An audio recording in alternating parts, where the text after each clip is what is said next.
فرعون ایک ظالم و جابر اور سنگدل بادشاہ تھا۔ فرعون ملعون خدائی کا دعویدار تھا۔ اس نے بنی اسرائیل کو اپنا غلام بنا رکھا تھا۔ بنی اسرائیلی زمانہ یوسف علیہ السلام سے وہاں رہا کرتے تھے۔ حضرت یوسف علیہ السلام نے اپنے والد حضرت یعقوب علیہ السلام اور اپنے بھائیوں کے لیے زمین کا ایک حصہ اس وقت کے بادشاہ ریان بن ولید سے حاصل کیا تھا۔ یعقوب علیہ السلام کی یہی نسل بنی اسرائیل کہلائی۔ قوم بنی اسرائیل حضرت یعقوب علیہ السلام کے دین کے پیروکار تھے، لہذا اس وقت یہ اللہ کے قریب سب سے بہترین جماعت تھی۔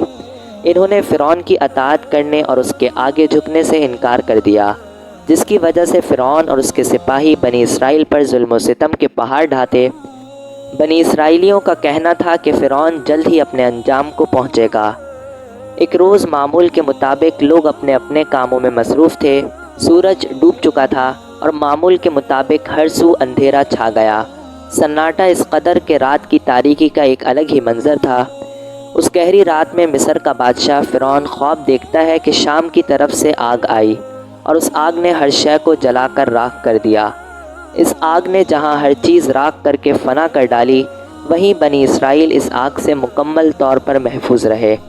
خوف کے عالم میں جب آنکھ کھلی تو فرعون نے تمام کاہنوں اور نجومیوں کو جمع کر کے خواب کی تعبیر کے متعلق پوچھا۔ نجومیوں نے اسے بتایا کہ بنی اسرائیل میں ایک بچہ پیدا ہوگا جو فرعون کی بادشاہت کو ختم کرے گا۔ اس تعبیر کو سننے کے بعد فرعون نے حکم دیا کہ بنی اسرائیل میں پیدا ہونے والے تمام لڑکوں کو پیدا ہوتے ہی قتل کر دیا جائے۔ فرعون کے حکم کی تعمیل کی گئی اور بنی اسرائیل میں جو بچہ پیدا ہوتا اسے قتل کر دیا جاتا۔ اس طرح بنی اسرائیل کے ہزاروں نومولود بچوں کو قتل کر دیا گیا۔ ان دنوں حضرت موسیٰ علیہ السلام کی والدہ حمل میں تھیں۔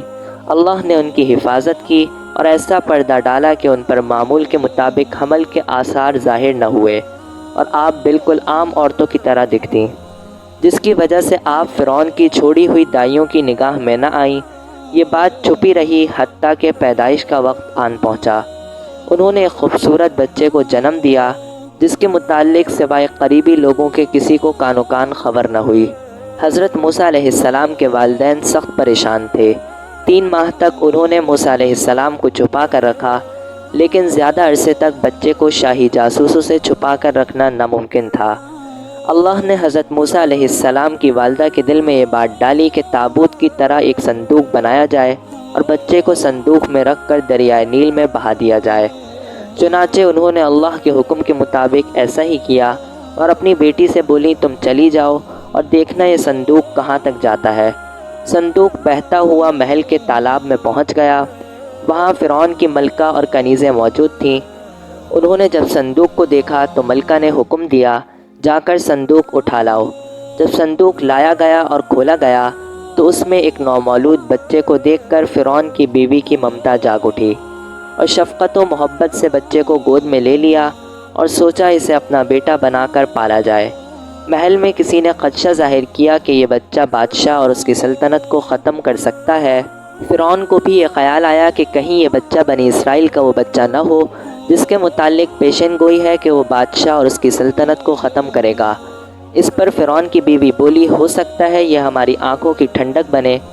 یہ سنتے ہی فرعون بولا یہ صرف تیری آنکھوں کی ٹھنڈک ہے، میری نہیں۔ میں نہیں چاہتا بنی اسرائیل کا کوئی بھی بچہ میرے محل میں پلے۔ حضرت ابن عباس فرماتے ہیں کہ اگر فرعون یہ بات کہہ دیتا کہ یہ میری بھی آنکھوں کی ٹھنڈک ہے تو اللہ اسے ہدایت دے دیتا، لیکن اس نے یہ کہا کہ یہ صرف تیری آنکھوں کی ٹھنڈک ہے۔ بہرحال فرعون کی بیوی نے بچے کا نام موسیٰ رکھا، جس کے معنی ہے پانی سے نکالا جانے والا شخص۔ محل میں لے جانے کے بعد بچہ بھوک کی وجہ سے رونے لگا۔ دودھ پلانے کے لیے عورتوں کو بلایا گیا، لیکن بچے نے کسی کا دودھ نہ پیا۔ موسیٰ علیہ السلام کی بہن دور کھڑی یہ سب دیکھ رہی تھی۔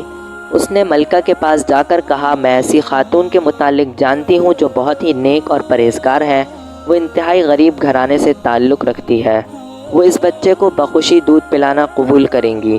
فرعون کی بیوی نے کہا کہ ٹھیک ہے، اور وہ بچے کو لے کر موسیٰ علیہ السلام کے ساتھ ان کے گھر آ گئیں۔ موسیٰ علیہ السلام کی والدہ نے ان کو دودھ پلایا تو انہوں نے فوراً دودھ پینا شروع کر دیا۔ بچہ کسی اور کا دودھ نہ پیتا، اس لیے ملکہ خود بچے کو لے کر آتیں اس طرح موسیٰ علیہ السلام کی والدہ کا بہت عزت و احترام کیا جاتا۔ اس طرح اللہ نے حضرت موسیٰ علیہ السلام کو فرعون کے گھر میں پروان چڑھایا اور حضرت موسیٰ علیہ السلام ہی فرعون کی تباہی و بربادی کا سبب بھی بنے۔